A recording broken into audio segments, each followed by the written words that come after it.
Welcome to the Creature Cast, the official Console Creatures podcast. I'm your host today, Steve Vegvari. This is a very special episode. In just a moment, Bobby and I will be sitting down with Joanna Wang from Sucker Punch, the art director behind Ghost of Yotei. For the next half an hour, we'll be sitting down with Joanna to talk about the new art direction for the game, everything that Sucker Punch has done to enhance the overall visual experience of the game, and more. We hope that you guys will enjoy the conversation ahead. Support the channel so we can do more of these exciting interviews for all of you guys. So enjoy, and we'll see you on the other side. Of course, big fans of Sucker Punch, big fans of the franchise, and then very, very excited leading into Ghost of Yotei. So yeah, we really just appreciate you taking the time to kind of talk to us about your involvement in the game, talking about the art direction, which, I mean, we've been playing the game, so we were able to kind of just say that, you know, the game has been just from an art perspective, just kind of blowing us away. But I want to just kick things off over to you and just talk about, you know, first off, how are you feeling about this as we're leading into the release that's so close? I know, and when I was hearing you guys playing it, it was just, you know, have that kind of like a butterfly in your stomach. You know, you feel like I'm excited, I'm nervous, I'm excited. I keep have this feeling over and over. But it is being years of effort with multiple teams, and then it is great we finally able to show the work to the world. So I'm super happy, super proud of what our team able to accomplish, and I'm excited to let the people immerse into this world and then have them to experience themselves. Oh, that's amazing. And I think just to kick things off, I just want to kind of talk about the overall canvas of Ghost of Yotei, and that, you know, taking your involvement of where you were when Ghost of Tsushima was being developed into Ghost of Yotei now, like, what was that kind of conversation with the art team of going, well, this is what worked for Ghost of Tsushima, but how can we now make it better? Yeah, so we always want to go into making this living painting, right? And bold color, and dramatic lightings, and then the nature in motion. And we thinking about the art we are creating is less about the realism. It is actually more about the captured emotion and the beauty in the scene. So the Hokkaido itself is vast, vibrant, and always changing. The nature over there is amazing. And then we looking at the overall the world we try to build it, we got super excited because, you know, we super appreciate happy with how Tsushima went and how player been enjoying the world we've been creating. And we just want to going to give a new, exciting, different world, let the player to experience this time. And then it's hard to describe when you just see the photo or picture, but when you in there, you can feeling the vastness of the land. And then this is also, it's beyond the edge of Japan during that time, right? And so it's like dangerous and is wild and is you know, like untamed. So that all bring a very interesting perspective view for us when we are creating this world, because just as artists, you suddenly feel like, oh my God, I have so many bubble with those ideas, and then in my head, I want to do this, I want to do that, and this is just creating like a really great like the creative work together. Yeah. Right on. With the innovation and the power between the PlayStation 5 and the Spackle engine, what were some of the limitations and like the freedoms that you found when you were, you know, detailing the art direction for this game, and like what kind of like how did you approach the scope? So the power of PlayStation 5 give us a lot of areas we can dream about it before, but now we're able to actually make it in the game. So the first is I already mentioned about the land is very vast. So we need going to working on the vastness of the area, right? So there is like draw distance. And then very soon we realize, oh my God, that the far distance, like those, everything disappeared, right? And then so how we able to load the field of war is rich.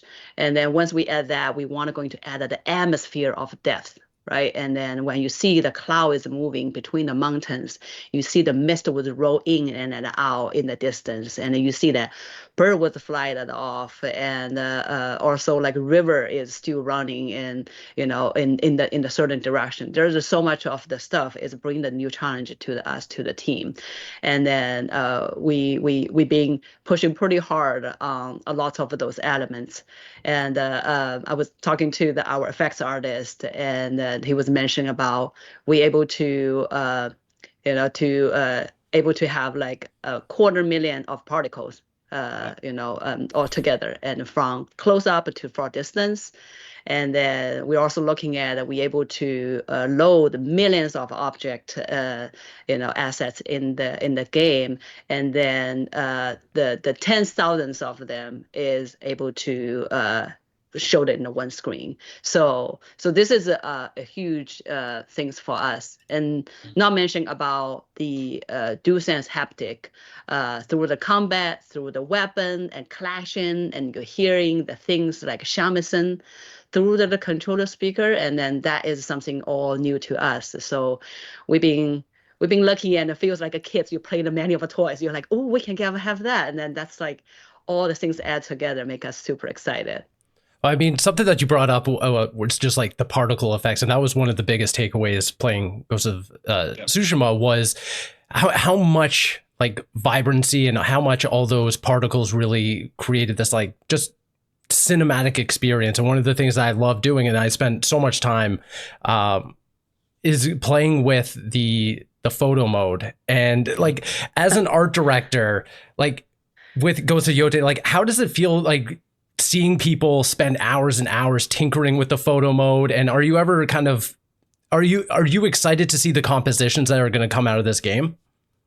I would say all those photo mode, it's inspired me. And Yeah.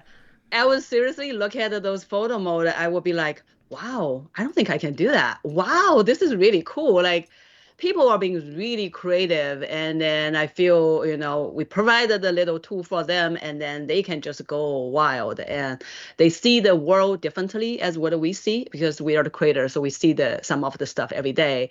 And then they view the different angles of what we view, and then they creating the way, and then is never we were thought of. So it is super happy blast, and we are in the studio. We oftentimes will be sharing like, oh, look at those nice Photoshop, and the what's called the photo mode screenshot, and then like this is amazing. We are really happy how everything turned out, and I cannot wait for the player to experience in the Ghost of Yotei, and because it's a different world, and it's have the own personality. So how this gonna turn out, and I just cannot wait to see. Just I'm waiting for get a surprise. Kind of falling into that. So when you're creating a sequel, what elements are you considering when you're, moving from Tsushima to Yotei? And like what kind of visual cues or gameplay cues do you guys look at when you decide you want to do a sequel rather than like something new? Hokkaido that time is called Ezo. And it's very interesting of the location or time period for the area, because it's very different than the mainland Japan that time. And in the Japan history, it's very interesting, and not mentioning about all the way the north of this part of the region. So we feel this is like unique opportunities, and it's not that much of a game is being set into the location Hokkaido as well. So it's a very unique opportunity for us. And then when we are looking at the world, and I think there's a few things we've been pushing pretty hard from Ghost of Tsushima to Yotei, and based on the land is different, and based on what people is being like about the Ghost of Tsushima, we want to double down on those. We want to push harder on that. So the vast land, and then the big open fields, and with endless forests, and that's something we want to going to double down, push more. We want the player to feel the sense of a scale, because we cannot make a real world Hokkaido. That's a humongous. Yeah, exactly. but we want to make that sense. You know, you want to get in there. You almost feel how we feel when we are in the Hokkaido real life. So that bring a lots of a challenge. And then so we the way we were, I always thinking about is just imagine if you close the eye, you feel wind was blow stronger, you feel the sky is bigger and around there, and then you can hearing all the noise, the nature's noise, almost like a whispering at you to sit to tell you where to go. So the vastness is one of the big challenge, and we were looking into. And the other thing is because of the map flow is different than how our Tsushima is, and then the story progression is different. We provide much more freedom for the player, right? And then that lead us from artistic standpoint, we want to give each region a very own life and personality, very unique. So if a player choose the play style is been hopping around it and then more freely, and then they were able to realize where they at, where what the theme of the area, what is the story behind the area naturally, versus you need to pull out the map and looking at it around it. So so that give us the opportunity to creating the map all the way from the south is more spring-ish feeling, all the way to the north is like heavy snow winter. And then there's a strong color palette as well too, and then to each of the theme. So that's like big things we're pushing for, and then even double down from the Tsushima.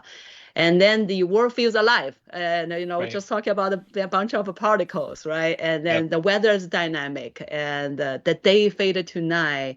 Yeah. And I don't know if you guys see the aurora yet. It's gorgeous. It blew me away the first time I saw it. That was one of the things. Yeah, so aurora dancing in the sky at the night, and then, you are lonely camping and, on side of a river.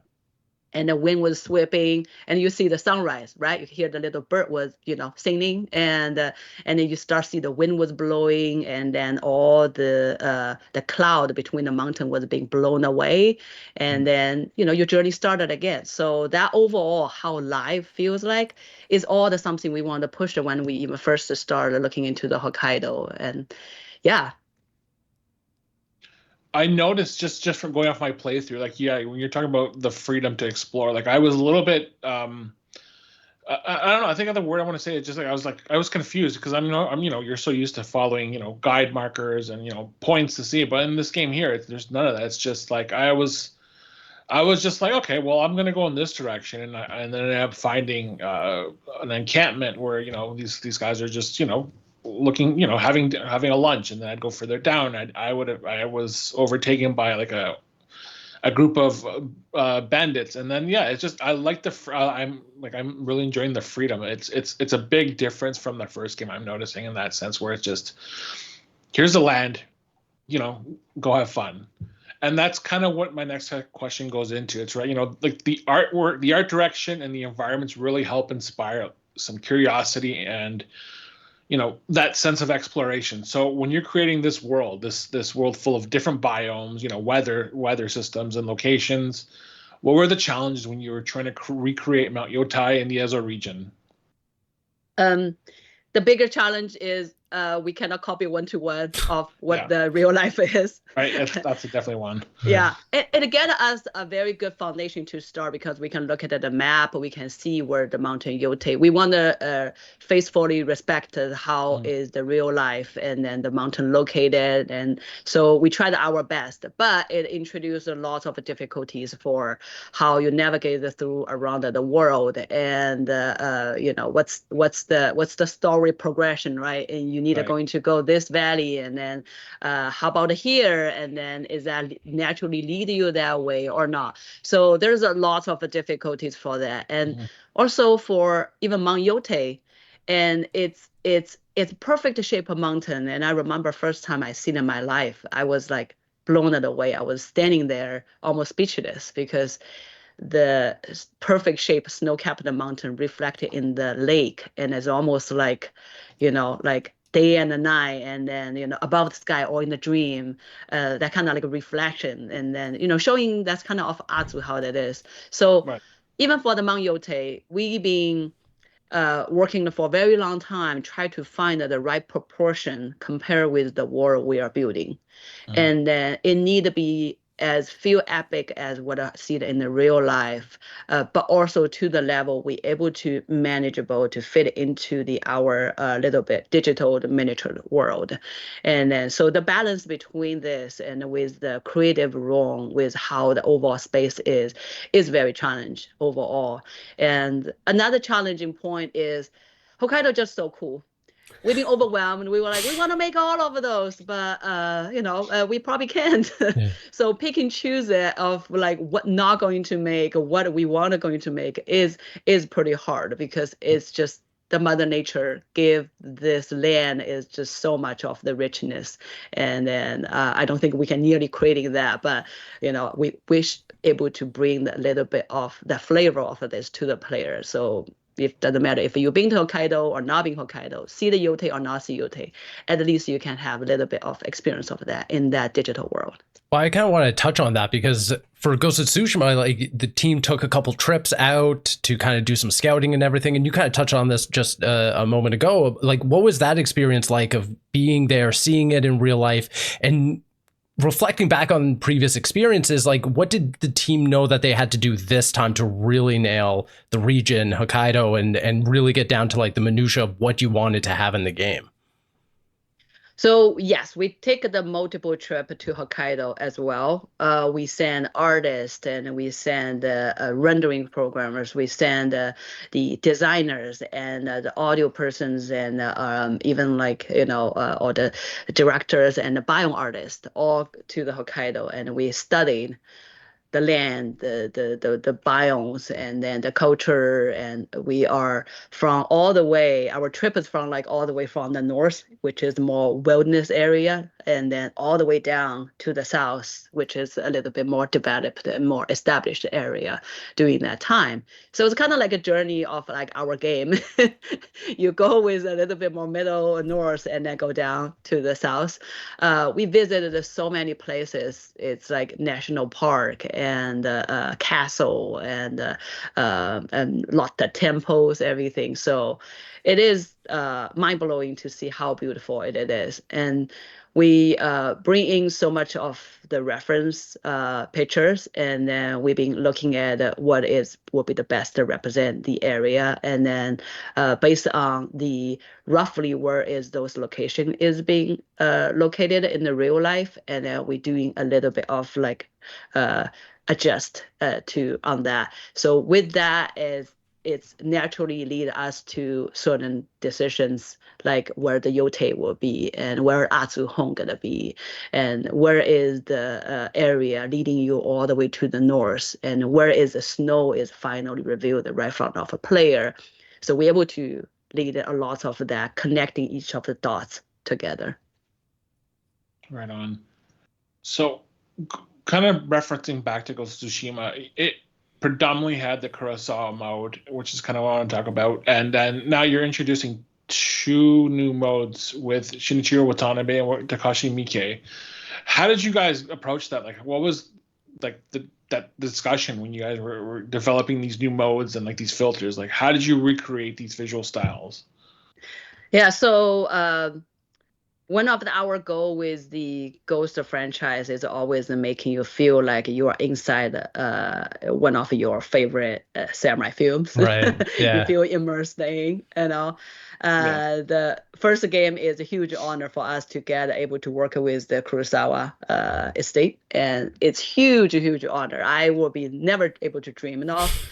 That this time we are around and want to pay the tribute to the 2 other directors, and then we also got a huge inspiration to us, and then we able to officially kind of collaborate, and then the team working behind this whole thing, I'm just like blow my mind away, and then this is lots of effort and work. We try to be partnership with Japan, and then like really proud of what we able going to do there. But we've been inspired by their work for a very, very long time, and since even from the Ghost of Tsushima, very, very beginning when we look into lots of those themes. is just like a follow-up question. Is there like a specific mode you guys ended up using you preferred more than? Like, do you notice like the team was gravitating towards one? You notice like what were you playing? I'm sure you played tested it a few times, but like what were you leaning toward? What was your favorite of like the three that you kind of like resonated with you the most? Yeah. I would say that everybody have a different player style, Right, and exactly. then same as our game is you can explore, you can story, you can combat. This is all the freedom, and it's really hard to say who's the favorite of which one. Yeah. And myself, I always turn on the Kurosawa mode. Yeah. That's a It's classic. interesting. Yes, very Yeah. classic. I'm old school, so.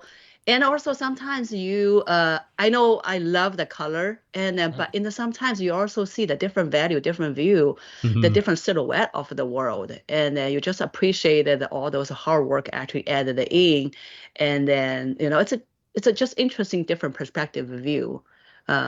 Yeah. Yeah.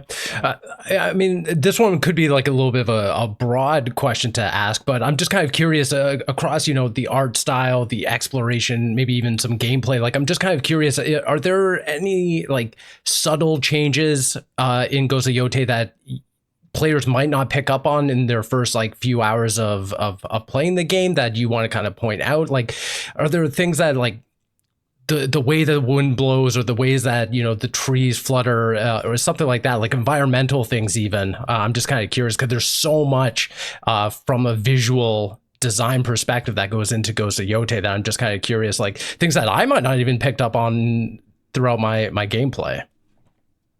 So little thing, you can able to cut the grass. Oh Interesting. wow. Okay. That's the one I have to pay attention to. Yeah. So, so a lot of a grass, little grass is cuttable. I mean, the detail our artists are able to add in is phenomenal. And then we were looking into a lot of those traditional paintings, looking at each grass blades and then how they shape and how they look.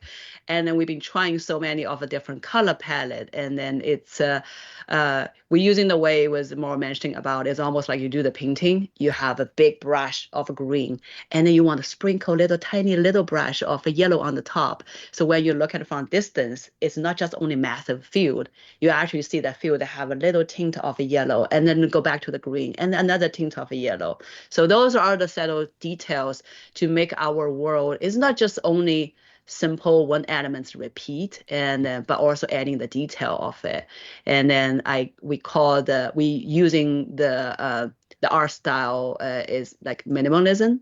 And then so it's kind of like in a lot of Japanese artists it's taking that as well, is by stripping away lots of distractions, and then you actually the main theme or focus will be able to stand it out, and then that give us the strong visual identity for the main visual idea we want to try to represent here. So so that is the overall lots of detail. I can talk about this for day and I'm night. sure. Probably. I'm sure.